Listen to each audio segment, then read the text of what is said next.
We've made a civilization level wrong turn. Today's best practices are value destroying. There is a system, I call it financial gravity, a physical force that acts on organizations to pull them down into mediocrity or worse. How this era plays out is up to us. And not up to the famous celebrity leaders or whatever. Most of those people are fully captured by financial gravity and are the lowest agency people you know. From LinkedIn News, I'm Jessi Hempel, and this is Hello Monday. There's this thing about startups that I have come to understand. Often they start out with some grand ambition. They're trying to solve some real problem. And if they're successful, if they grow and then maybe go public and then grow some more, well, then they turn into a big company.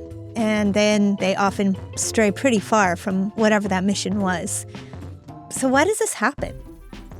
When I want to understand something like this, there are a handful of thinkers that I really trust. Eric Ries is one of them. Back in 2011, Eric wrote The Lean Startup. It's the book that helped define a generation of entrepreneurs. And since then, he's watched many mission-driven startups grow into powerful institutions and seen how often they lose sight of the people they were built to serve. Now, his new book is called Incorruptible: How Good Companies Go Bad and How Great Companies Stay Great. In it, Eric explains what happens to companies that had so much promise and how we can build new ones that are incorruptible. Here's Eric Ries. In the highest possible level, we have built an economy now that has created so many ways for people to make money without creating any value at all. In fact, often by destroying value. Many of the ways that we celebrate making money today would have been crimes in our grandparents' day. And the funny thing about it, the sad thing about it, is that we don't even really know what to call it. Like when a favorite brand gets ruined because the company went public or because it got bought out by private equity. I can't tell you how many people I've been on book tour talking about this book. None who have come up to me to tell me a story about going to a restaurant, taking one bite of the food and being like, did private equity buy this restaurant? Having to look it up on their phone. How can the capital structure of a company have a flavor? You can taste it and it's disgusting. Like we have an economy that tastes bad. We all know this happening.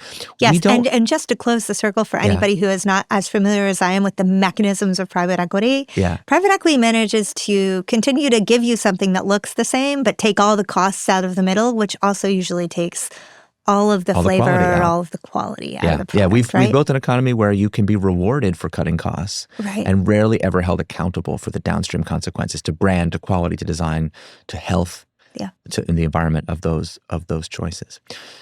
So we don't really know what to call this. We're just swimming in it. And it occurred to me, this was the key insight that really drove the whole book, that our grandparents would have called this corruption. Not necessarily because it's illegal, although many of the forms are illegal. We've legalized a lot of things. But mostly because the idea that making money for yourself in this extractive way is dangerous. In the 19th century, and for almost the entire history of the joint stock corporation, it was considered obvious by everybody that a corporation should exist to make a specific thing, to create more value than it captures. If you were the world's richest man in the 19th century and you went to try to forcibly acquire a company with a bunch of borrowed money, first of all, the board of directors would have been authorized to fight you instead of now we treat them like auctioneers. They have to sell. But let's say you did succeed. You took it over and you said, I'm going to change this company's purpose from making a railroad to just enriching me and my shareholder buddies. That would have been considered a crime. The courts would void your charter. You would get the corporate death penalty. Now we celebrate this churn as some kind of progress. So we've lost a bit of the plot. I think we've made a civilization level wrong turn. And when you say we, I think it's really important here not to point the finger at any individual, but rather to look at the how of how we got here. Yes, that is critically important. So you look at the way companies are made up. You look at their charters. You look at their fiduciary responsibilities. And they are obligated to maximize value for the shareholder who is looking at a quarterly basis to say, did I make a little more money? And that's not maximize all value. That's not a subjective choice. That's maximize any value at all. So any decision that makes you $10 more than another decision is what you have to do. That has driven us to a point of business being almost the enemy within our culture. Yeah. Yeah, I think it's quite sad. Now, okay, you asked about the historical context. It's very important to realize how recent this idea is. What's called shareholder primacy, the idea that a corporation, an organization is not a living, beautiful, vital thing that makes quality products. Oh, you poor naive child. No. An organization, a corporation is just a financial instrument to increase returns for shareholders. That idea dates to the 1980s. Okay, and it was never, in the history of the world, ever passed by any kind of democratic referendum or legislative act. It was a very small cadre of lawyers, board members, legal academics, just decided this on their own and enacted it through a bunch of court decisions and a new, what's called a new normative consensus of how we train boards. Yeah. So that means we don't have to live by this normative consensus if we don't want to. Yeah. It is not like you have to go get the law changed. That's so tricky. No, we just decided, and it is a really harmful decision. Yeah. If you read the literature of the people who defend this idea, they literally say that it is not permissible for an organization, a corporation, a for-profit company, to consider any externalities, aka your health and well-being, except insofar as it benefits shareholders. They literally write the managers of a company not only can but should break the rules if it is profitable to do so. Right. And so of course, we live in a time where those same managers are being forced by this fiduciary duty to lobby to have the rules weakened, to make it easier to break them. Like, this is a dangerous machine that we have unleashed. And much as we were complaining about private equity, it's very important not to personalize the badness here. Yeah. There is a system, I call it financial gravity, a physical force that acts on organizations to pull them down into mediocrity or worse. Yeah. And if we're going to be leaders in this era, we have to understand this force, I'm not endorsing it or saying it's good, but to understand that it operates so we can figure out, okay, how are we going to build organizations that can resist it? Because that's where the long-term value creation really is. You know, I've always been fascinated by founders who've set out to try to do that within the system we have. And they have followed paths. I'm curious what you think of like Etsy's public benefit corporation structure, for example. Yeah, Etsy was one of the first B Corps to go public and had a terrible experience and had its charter forcibly stripped. The B Corp status forcibly stripped by its own investors. Yeah. These kinds of betrayals, in the book I document hundreds of years of these kinds of stories. Where people have tried to do the right thing. And it's a very simple thing. It's a great book by James O'Toole. Called The Enlightened Capitalists. And it's just a case study history. This is like the spooky ghost stories we should tell entrepreneurs at night, around the campfire. It's just one entrepreneur after another. In every generation, somebody figures out that if you treat workers well, if you focus on quality and trusted relationships with customers, you will prosper. You will make money for your shareholders. And because the market, they think, is a meritocracy, it selects for value creation, it will therefore protect and spread this new technology that they've invented to others. Yeah. And then they act so betrayed when it does the opposite instead. So much so that I've had a lot of skeptics read this book. And I was in the test reading process. You might have heard I like feedback. So I had like 600 test readers read the book and it generated more than 10,000 comments. Like, I took it really seriously because I was very curious, how would people react to me promising to do something that everyone knows is impossible? Yeah. I really had to grapple with that. Yeah. A common thing I got, people would say, well, hold on. If it was really true that mission-driven companies outperform, because we have a lot of data that suggests that is true, then just by Darwinian natural selection, that's what we would see everywhere. Those companies would drive the others out, right? Sure. Therefore, the fact that we see rapacious companies everywhere is proof that your thesis must be wrong. It's like that argument sounds so convincing. It sounds scientific. It's got natural selection in it. And the only problem is it assumes that the market selects for value creation. Right. But this is not true. This is a fantasy that we tell ourselves. Yeah. You could build such a market. It is possible. But that's not the world we actually live in. And the sooner we grapple with that reality, the sooner we, again, as leaders, can start to plot a different course forward. So let's talk a second about the how. Yeah. When you talk about grappling with that reality, What is your vision, and how confident are you really in that vision? I started out pretty confident because I have, like I said, worked with hundreds of companies. So I've seen the dark side of this, but I've also helped people avoid this fate. And I've seen that when you violate the so-called best practices about how companies are supposed to be structured and governed, you get these really outrageously positive results. So I saw the clues in my own work. I never write about anything. I never ask anyone to do anything I haven't done myself. I'm not that kind of writer. But then when I was thinking about turning it into a book, I was like, I better check the research to really make sure I understand what I can claim and not claim. This is the most wild thing. No one listening is going to believe me. So you can check the research yourself, or you can just buy the book and read the footnotes. I promise you, I did a lot of research on this. The academic data on this point is overwhelming. Today's best practices are value destroying, and we have the data to suggest it. And the replacement practices, the better practices, are not even that new.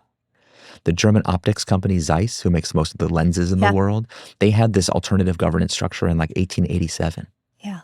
And yet most leaders have never encountered this data. They don't know these techniques. It's kind of been buried or hidden because it's very important, I think, for the defenders of our current financial system to establish a business monoculture, to teach everyone that this is the only and best way, and nobody needs to look behind the curtain and look at these other alternatives, because if you did, of course, you might realize this monstrous lie that we've all been taught. Right.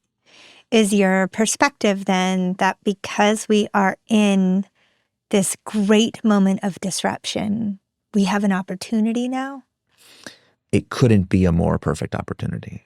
And you have to really grapple with the fact, and this is hard for me. I'm an entrepreneur, so I'm a perpetual optimist. How can I not be? I won't sugarcoat it. We live in very dark times. I mean, read the newspaper, This is a very, very dark period of our history, and people are going to emerge from this like a stupor, ashamed of their behavior in many ways. So it's hard. The comfort I take is I remember that our grandparents lived through darker times. And they somehow kept the faith through all that darkness. And they had two differences from us that we have to recapture somehow. One, our modern way, I know so many people who say things like, after the problem is inevitably fixed, I need to make sure to position myself for maximum advantage. And leave the responsibility of fixing the problem to somebody else. This has to end. Right. We have to, each of us, like our grandparents did, see it as our personal responsibility. Whatever power we have, large or small, we need to be working it towards human flourishing and not give in to this cynicism and decay. No. But the second thing is, if you look at the history, after the darkness passed the last time, our grandparents engaged on a spree of institution building and institutional renewal. Most of the institutions that govern our civic life today were established at that time. Yeah. And we have this sense of like we're like children who don't know how to do that anymore. We can't even operate the manual, that we can't even read the manual they gave us. And when you talk to people about making new civic infrastructure, I know because I spent a lot of years building a new stock exchange. Yeah. People's objection to that when I first was proposing it, they were like, that's crazy. And I was like, well, what specifically is wrong with this idea? And they'd be like, it's just not the kind of thing people do. It was like I was suggesting making a new moon. Yeah. And it's like, first of all, we already got one. And second of all, it's a celestial object. You're just a person. So we have to get rid of this infantilizing idea and recognize our own agency. How this era plays out is up to us and not up to the famous celebrity leaders or whatever. Most of those people are fully captured by financial gravity and are the lowest agency people you know. Yeah. The people who have true freedom are the people who choose where to give our attention, where to work, what to do with our time and our energy and our retirement savings. Those choices are extremely consequential. Don't you think that the institutions that arose out of that moment were shaped in part by the way in which attention worked during that time, which was a product of the media as it existed in the 20th century? Yes. Everybody was roughly able to have a shared conversation because, right or wrong, biased or not, we were getting the same information. Yes. And a challenge of this moment is that we're getting information from everywhere. We don't know what to trust, and a lot of it is Calling fake. it information is, giving it too high a compliment. Exactly. We're just ingesting slop. How do we go downstream and help everybody to begin to have a shared conversation, to begin to build those institutions? No, this is one of the urgent problems in our civic life, and I have a whole chapter in the book about it. So I've grappled with this personally, in part because we need new institutions to govern information. Yeah. in some ways, institutions are downstream of the media environment. And so when the media technology changes, you always see a change in governance. That's a necessary part, because like media is how we collectively establish what the truth is. But on the other hand, the media are themselves institutions. Yep. So it is a holistic thing where one influences the other and back and forth. In the book, I lay out a blueprint. Yeah. Because it's not a screed, it's not a manifesto. The great economist Stephen Dubner was just grilling me about it. He's like, I need to know the ratio of prescriptive to descriptive. I was like, I promise, it's a 3-part book. Only 1 part is descriptive. The rest are prescriptive. He's like, okay, good. It was a very economist way of looking at it. Okay, that's the good Feels ratio. about right. No, but I was like, it's very important, because we can't just sit around and wallow in this misery. We have to understand concisely how we got here so that we can see the tools at our disposal to get out of it. And if you think about how we're going to fix the problem, broadly speaking, the blueprint has 2 dimensions. One is what I call the path of ethos, character. What is the character of an institution? What is it for? What do its leaders think it's doing? And what do the people who work there do when no one's watching? Yeah. If you want to be trusted, I think the most underrated asset in all of business today is trustworthiness. If you want people to trust you, you have to be willing to make fiduciary commitments to people other than your investors. Yeah. The great Saul Price, the father of modern retail, he set his fiduciary hierarchy as customers first, employees second, shareholders last. The great Peter Drucker said, no, that's backwards. It should be employees first, customers second, shareholders last. Yeah. The famous Johnson & Johnson, my credo, is doctors, patients, and nurses first, employees second, communities third, shareholders last. Are you noticing the pattern? Yes. Yeah. Everyone who's really thought deeply about this has understood that shareholder value is an outcome. It's like the exhaust that comes out of a healthy engine. Yeah. When you take the exhaust pipe and loop it around to make it the air intake, you choke the thing. Yeah. So that's the inner temptation we have to resist, to betray. Yeah. But we also need a second dimension, what I call the path of integrity. Yeah. Not just the ability to make and keep a promise, like with a person, Sure. but structural integrity.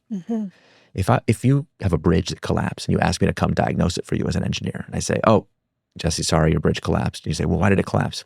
Gravity. Should have planned for that. Yeah, it's like, that's, like, you're like, what? It's true. If it wasn't for gravity, the bridge is like, but that's not a real good answer. Because first of all, the other bridge didn't collapse. Yeah. Second of all, it didn't collapse yesterday. Like, could you please come look? Okay, we go look. We find out, oh, the joints, all the bolts are corroded and rusty. Yeah. That's why it collapsed. Do we then say, oh, well, can't build a bridge? No. This like inevitability, the cynicism. No, we say, well, let's make it out of better stuff this time. What is the equivalent of stainless steel for an organization? That's what I mean by integrity. And it turns out, this is so unbelievable, I know, but you have to look at the data. We have it. We have the evidence that certain corporate governance and structural practices produce more than a 5 times longevity advantage for the companies that use them. And so we know how to have a right relationship between companies and their investors. We know how to hold boards of directors accountable. At least in the book I say, even doctors and nurses take the Hippocratic Oath.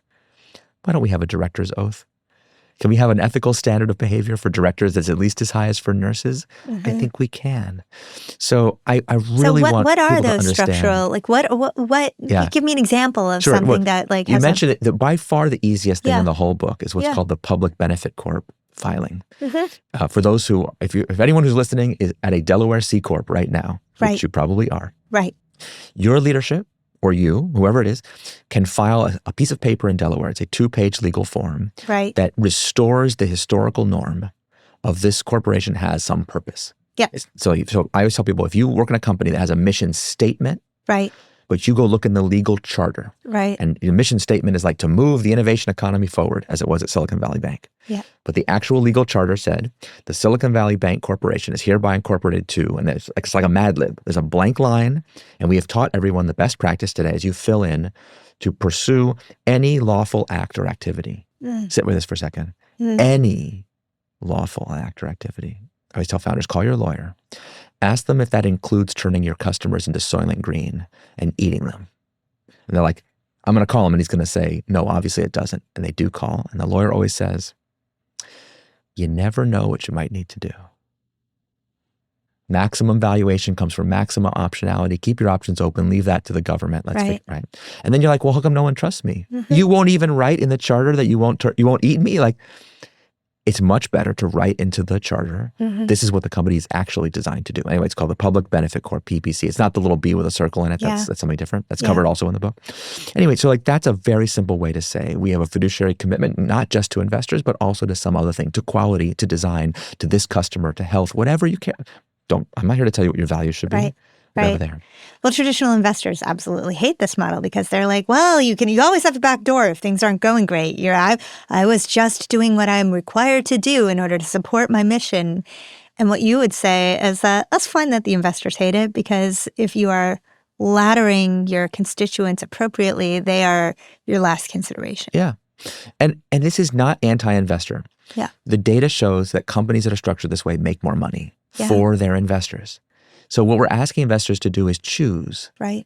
What's really important to you? Is it returns or is it control?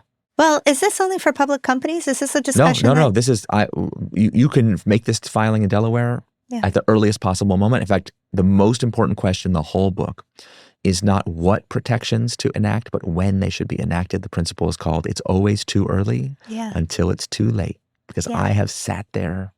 I've been in the room when this happens, when the founder has this moment of realization that they missed their chance, and now they've lost control. Eric, it sometimes feels to me like we're living in the era of it's too late.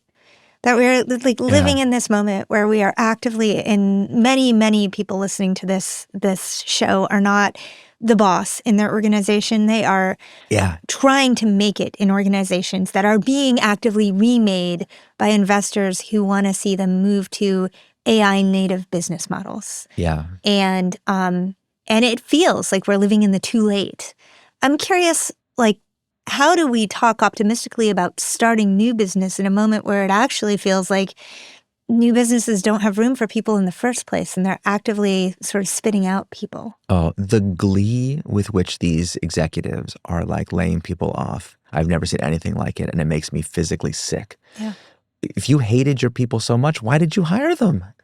Like this race to replace people with robots. The Stanford professor, Jeff Ever, did this incredible research on what he called the social contagion of layoffs.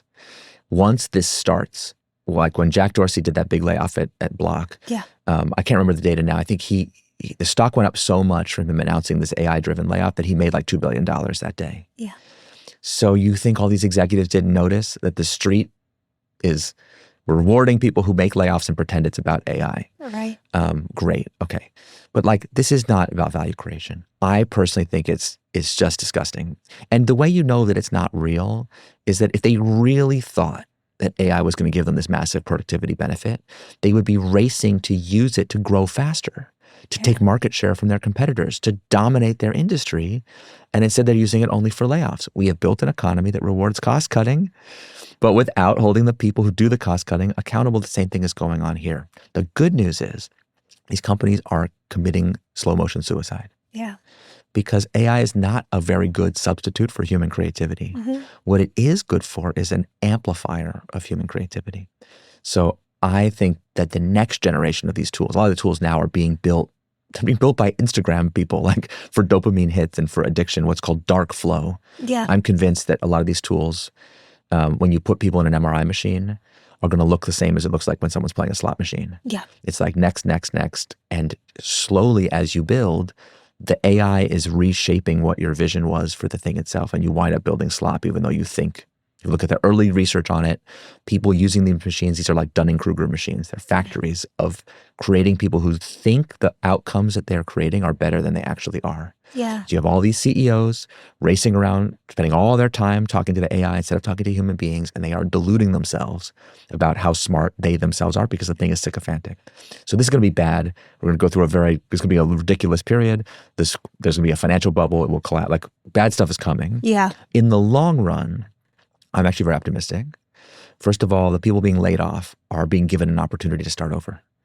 Like I know everyone needs a job, and they are listen, once they pay their mortgage, their rent. I totally understand that, and of course, there's people who are financially struggling, and this advice is not for them. Okay, right? Do what you have to do. But a lot of people who are being laid off, a lot of people who are being caught up in these cross currents, have a choice, and like treat it like a gift. You've been given the opportunity to be a founder. Yeah. at the dawn of a new revolution.